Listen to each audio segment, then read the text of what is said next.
Totemist. Sounds in the dark woods. I never used to be afraid of the woods. Growing up in a small town in Oregon, forests were just a normal part of life. My dad took me camping from when I was 6 years old. By the time I was in my 20s, I'd spent more nights under stars than most people do in their lifetime. Last summer, everything I thought I knew about the forest changed. I had a week off work and needed to clear my head. Things at the office had been stressful, and my relationship had just ended badly. When life gets too complicated, I've always found that nature simplifies things. Just you, the trees, and whatever thoughts you bring along. I packed my SUV with the essentials: tent, sleeping bag, cooler with food and drinks, and my camping gear. I didn't bring much, just enough to be comfortable. I also threw in a bottle of wine and my old army knife, a gift from my grandfather. The knife was more sentimental than practical, but I always kept it with me when camping.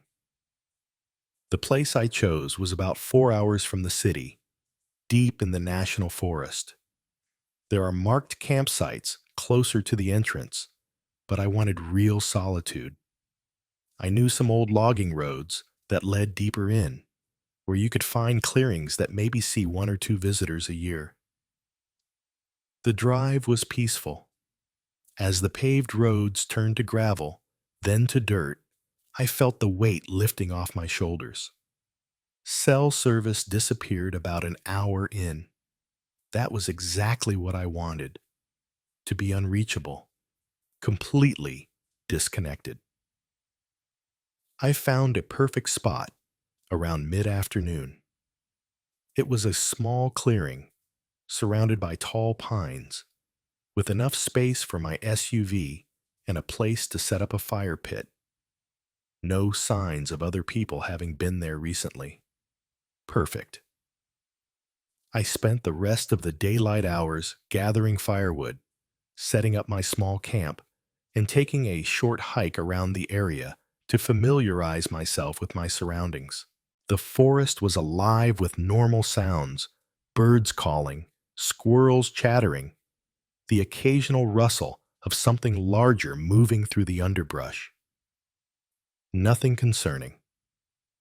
As the sun set, I got a fire going and settled in with my dinner and that bottle of wine. The stars came out brilliantly clear, without any light pollution to dim them. This was exactly what I needed: the peaceful isolation, the simple focus on basic needs. Just me and the wilderness. I had about 2 glasses of wine, enough to feel relaxed but not impaired. I planned to read a bit by my headlamp before turning in for the night in the back of my SUV, where I'd set up my sleeping bag. The temperature was dropping, but I was comfortable by the fire. The sound came while I was turning a page in my book. A low hum at first, something I almost didn't notice. But then it grew clearer. Human voices, distant but unmistakable. Not like someone calling for help, more rhythmic. The voices rose and fell together in a pattern, chanting. I stood up, turning slowly to find where it came from. Somewhere deeper in the forest, maybe half a mile away. Too far to see any lights if they had them. "Hello?" I called out, immediately regretting it. My voice sounded small and alone in the vastness of the forest. The chanting continued, uninterrupted by my call. It wasn't in any language I recognized, just sounds, repeated over and over. Something about it felt deeply unsettling, not just because I hadn't expected to hear people out here, but because it felt wrong somehow. Like I was hearing something I wasn't supposed to hear. I checked my watch. Just past 10 p.m. Too late for hikers, And anyway, who would be hiking in groups, chanting, on unmarked trails in the dark? I considered packing up and leaving right then. But driving those rough roads in the dark wasn't safe, especially after having wine. I was probably too far to be in any real danger, I reasoned. And maybe it was just other campers having fun, their voices carrying strangely through the trees. I put out my fire earlier than planned. Without its light, I'd be harder to spot if anyone was moving through the woods.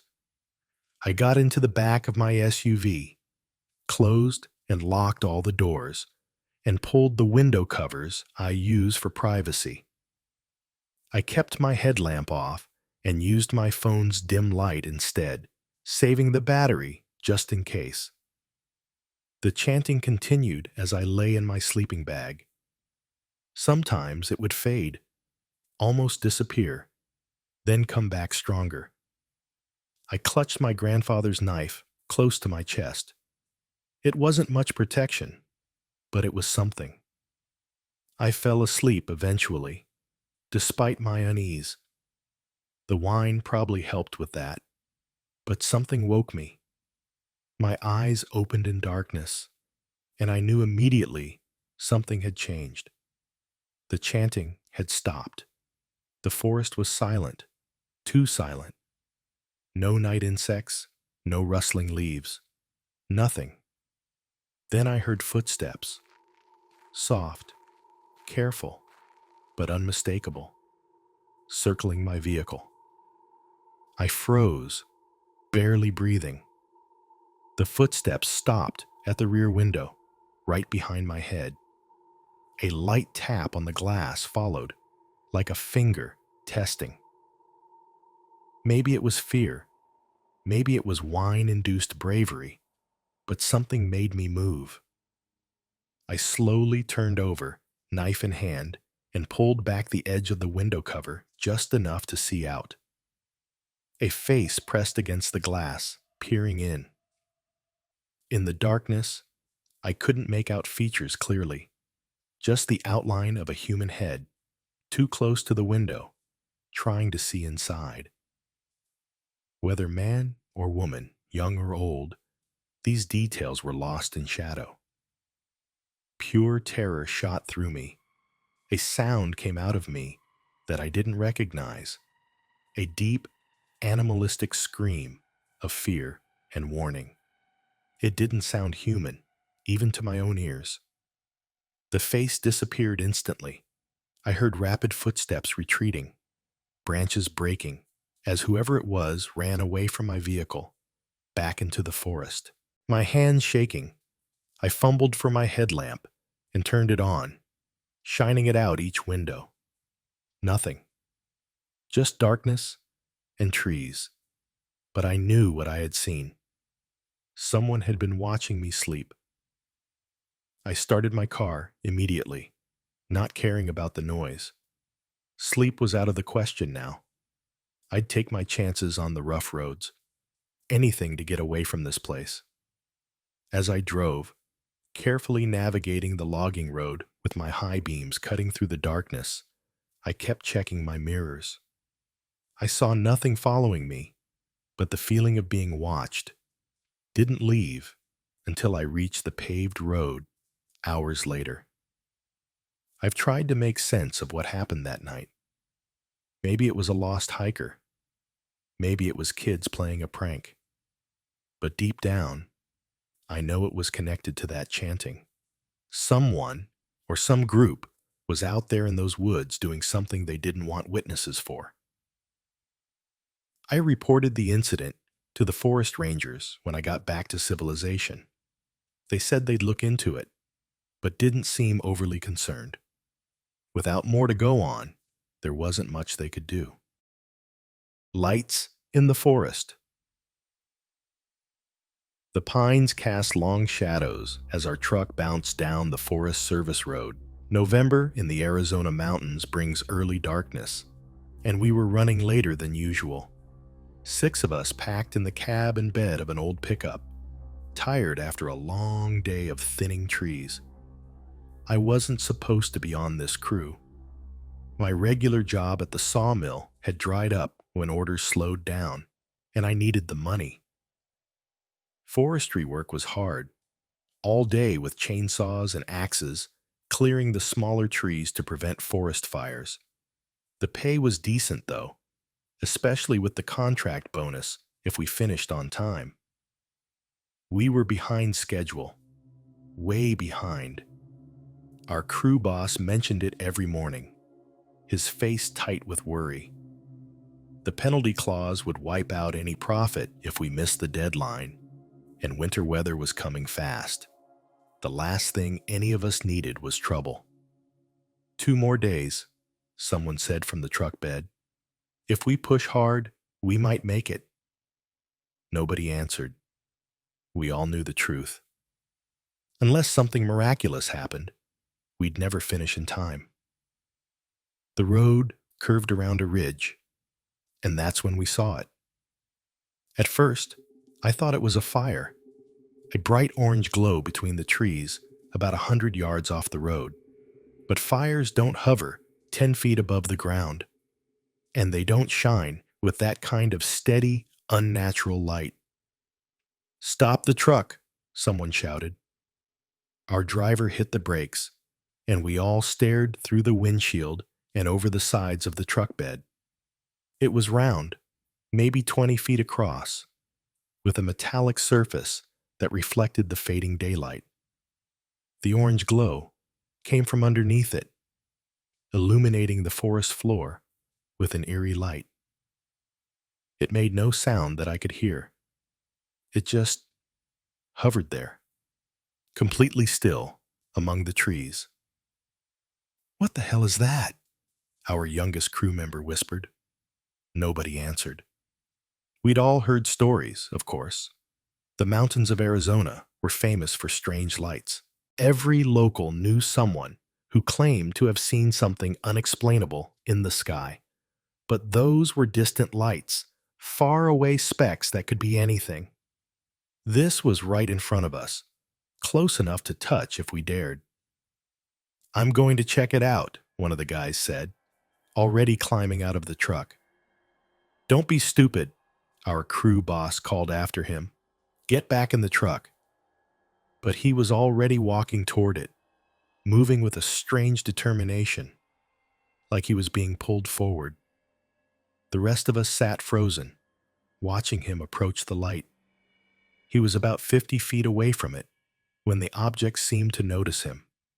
The orange glow brightened suddenly, pulsing like a heartbeat. "Come back," someone yelled from the truck. He either didn't hear or didn't care.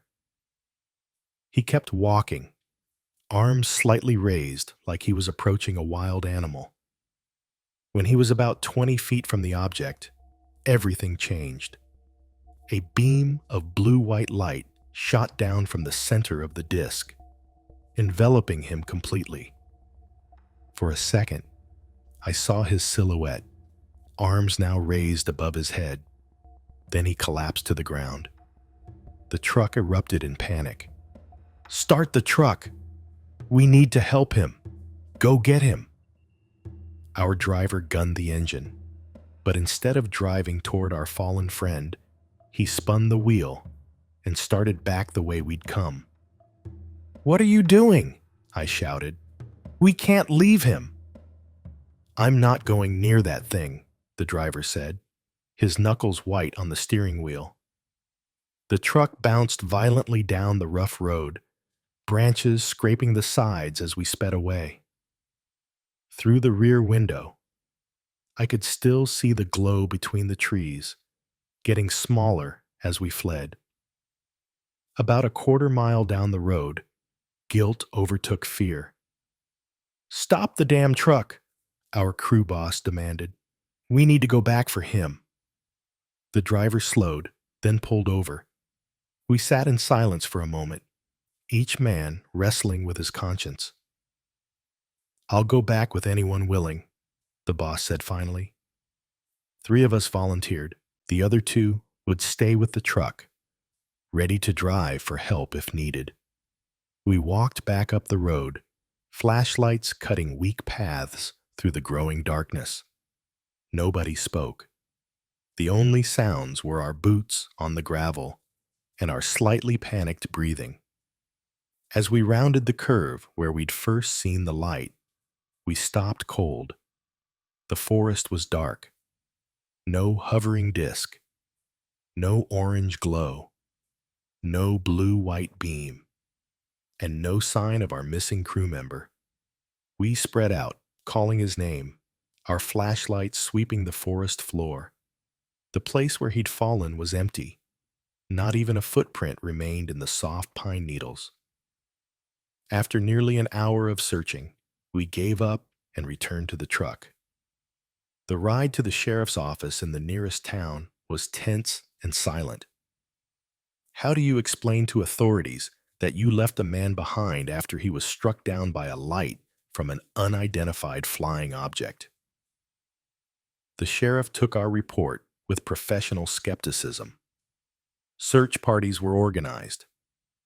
The forest was combed for days. Questions were asked, again and again.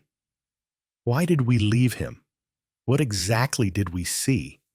Had there been any arguments that day? Any drinking?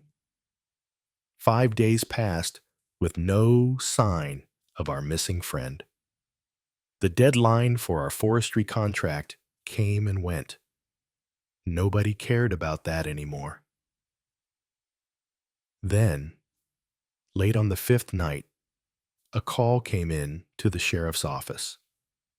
A man had been found wandering along the highway near where we'd been working, disoriented and dehydrated. It was him. I wasn't there when they brought him in, but I heard the stories. How he couldn't account for the missing days. How he flinched at bright lights and covered his ears at normal sounds. How his watch had stopped at the exact time we'd seen him collapse. When I finally saw him 2 days later, he looked like he'd aged years. His eyes had a vacant quality, like he was looking at something the rest of us couldn't see. "What happened to you?" I asked when we had a moment alone. He stared at me for a long time before answering. "I remember walking toward the light," he said finally. His voice sounded rusty, unused. I felt like I needed to see it up close. Then there was pain, like electricity running through my whole body. Then nothing, just gaps. Gaps? He nodded slowly. Flashes of memory. A room with no edges. Figures moving around me. Lights so bright they hurt. Cold metal. Pain. He stopped, his hands shaking slightly. But I can't tell what's real and what's just dreams. It's all mixed up. The doctors say it might be trauma, I offered, your mind protecting itself. He gave me a look I'll never forget. Part fear, part anger, part absolute certainty. "You saw it too," he said. "You know it wasn't from here. This wasn't something that should have been in those woods." I couldn't argue with him. Whatever had happened, the experience had marked him. He left town a few weeks later. I heard he wrote a book about what happened, or what he thought happened. I never read it. The official investigation concluded with terms like unexplained phenomena and possible electrical storm effects. Our forestry company was granted an extension on the contract due to extraordinary circumstances. Life gradually returned to normal for most of us. Years later, I learned that several of the others from the crew had strange experiences in the months following the incident. Unexplained lights in their homes, electronic devices turning on and off by themselves, the feeling of being watched. I had my own experiences too, though I rarely talk about them. The dreams of floating, the missing time, sitting down to watch TV and suddenly realizing hours had passed in what felt like minutes. The strange mark on my arm that appeared and disappeared over 3 days. Some people say the whole thing was a hoax, that we made it up to cover for missing our contract deadline, or that our missing friend arranged it all for attention. Maybe they're right. That would be easier to accept than the alternative. But on clear nights, when I look up at the stars, I know what I saw. Some things exist beyond our understanding, moving through our world, when and where they choose. Most people go their whole lives without encountering them. I wasn't so lucky.